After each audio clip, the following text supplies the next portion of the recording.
पंचतंत्र की कहानी लोमड़ी और सारस। एक समय की बात है, एक जंगल में एक बड़ा सा तालाब था जिसमें कई सारस रहते थे। उनमें से एक का नाम सोना सारस था। उन सब का गुजारा उस तालाब के मछलियों से होता था। उसी जंगल में एक लोमड़ी रहती थी। उसका नाम लाली लोमड़ी था। लोमड़ी अक्सर तालाब में पानी पीने जाती थी। कैसी हो लाली लोमड़ी? बहुत अच्छी हूँ दोस्त सारस, लेकिन आज बहुत सवेरे सवेरे ही मछलियों का शिकार कर रहे हो। हाँ, सही कह रही हो। धीरे धीरे लोमड़ी और सारस में दोस्ती हो गई। लोमड़ी और सारस अधिकांश समय साथ में बिताने लगे। सारस रोजाना अपने दोस्त लोमड़ी को तालाब से मछली पकड़कर खाने के लिए देता। इस तरह इनकी दोस्ती बहुत गहरी होती चली गई। मुझे थोड़ी भूख महसूस हो रही है दोस्त। ठीक है, ठहरो, अभी इंतजाम करता हूँ। अच्छा, ये लो दोस्त, मछली कैच करो। ठीक है दोस्त। सोना सारस बहुत ही सीधा साधा था और जंगल के दूसरे जानवरों के प्रति उसका व्यवहार बहुत ही अच्छा था। लेकिन लाली लोमड़ी बहुत शैतान और चालाक थी। उसे दूसरों का मजाक उड़ाने में बहुत मजा आता था, इसलिए वह हमेशा दूसरों को परेशान करती रहती थी। एक दिन लोमड़ी के दिमाग में सारस को बेवकूफ बनाने की बात आई। मेरे दिमाग में एक मजेदार आइडिया आया है।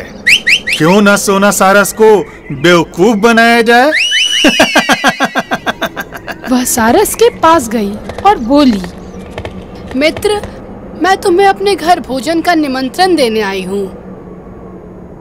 कल दोपहर तुम मेरे घर भोजन के लिए अवश्य आना। अरे हाँ, क्यों नहीं।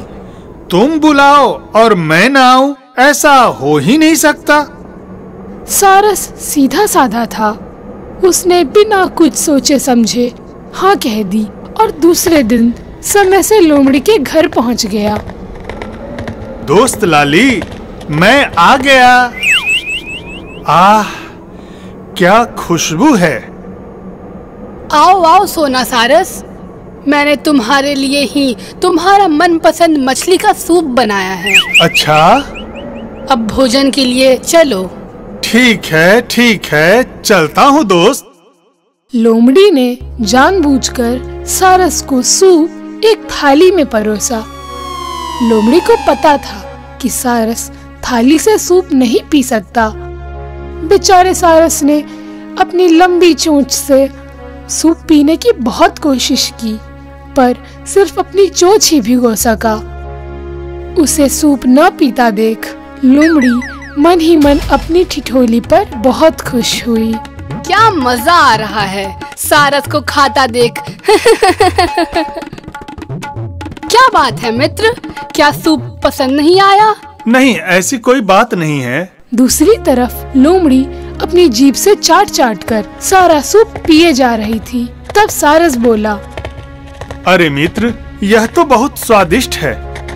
सारस ने जब देखा कि लोमड़ी जानबूझकर उससे सवाल कर रही है तो वह सब समझ गया, लेकिन उसने वहाँ कुछ नहीं बोला। उस दिन बेचारा सारस अपमान सहने के साथ ही भूखा अपने घर को लौट गया और जाते जाते सारस ने भी मजा चखाने की सोची। सारस दिन भर यही सोचता रहा, किस तरह लाली लोमड़ी से अपना बदला लूं। अपनी आप बीती को अपने अन्य साथियों को भी बताया। घबराओ नहीं दोस्त, एक दिन तुम भी अपने उस शैतान दोस्त लोमड़ी को खाने पर बुलाओ और हमने जैसा बताया है ठीक वैसा ही करो। ठीक है दोस्तों, ऐसा ही होगा। अगले दिन सारस लोमड़ी के पास गया और बोला, बहन लोमड़ी, मैं तुम्हारे यहाँ दावत खा चुका हूँ। अब मेरी बारी है। मैं भी तुम्हें अपने यहाँ भोजन का निमंत्रण देने आया हूँ। तुम्हें कल मेरे घर भोजन के लिए आना होगा। लोमड़ी ने झट से सारस का आमंत्रण स्वीकार कर लिया। दूसरे दिन लोमड़ी भी समय से सारस के घर पहुंच गई। अरे वाह, कितनी अच्छी खुशबू है। मैं आ गया सोना सारस।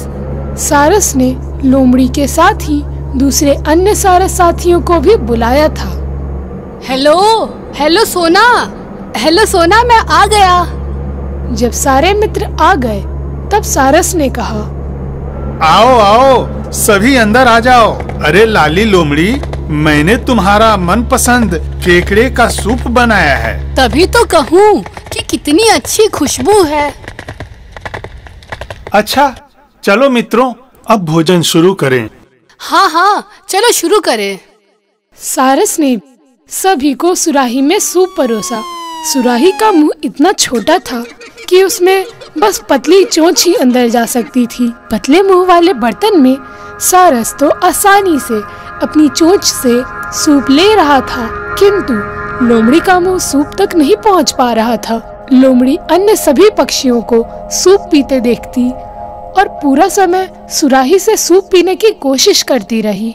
अरे मैं कैसे भोजन करूं? ये तो बहुत अजीब बर्तन है। इस बीच सारस ने लोमड़ी से पूछा, क्या बात है मित्र, सूप अच्छा नहीं लगा? लोमड़ी को अचानक अपने शब्द याद आ गए और लोमड़ी को एहसास हुआ। अच्छा, लगता है मैंने सारस के साथ जैसा व्यवहार किया था ये उसी का बदला ले रहा है। लेकिन मैंने भी तो बहुत गलत किया था। लोमड़ी कुछ बोली नहीं और मन ही मन अपने किए पर पछताने लगी। क्या बात है मित्र, तुम भोजन क्यों नहीं कर रहे हो? मेरे अन्य साथी तो बड़े मजे से भोजन कर रहे हैं। इस पर लोमड़ी को बहुत शर्मिंदगी महसूस हुई और बोली, मित्र सारस, तुम लोग भोजन करो, लेकिन अब मुझे भूख नहीं है। और अभी अभी याद आया कि मुझे तुरंत ही कहीं जाना है। इतना कहकर लोमड़ी वहाँ से भूखे ही शर्मिंदा होकर चली गई।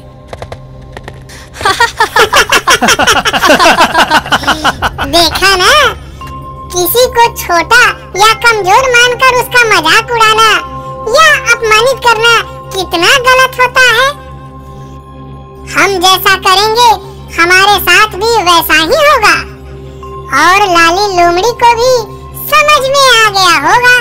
एक कहावत है ना कि जैसा करोगे वैसा भरोगे। ठीक कहा दोस्तों ने। अरे हमें कभी भी किसी का भी अपने आनंद के लिए अपमान नहीं करना चाहिए।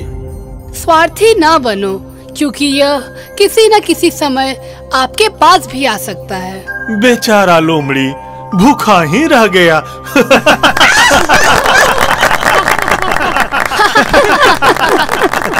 बेचारा लोमड़ी।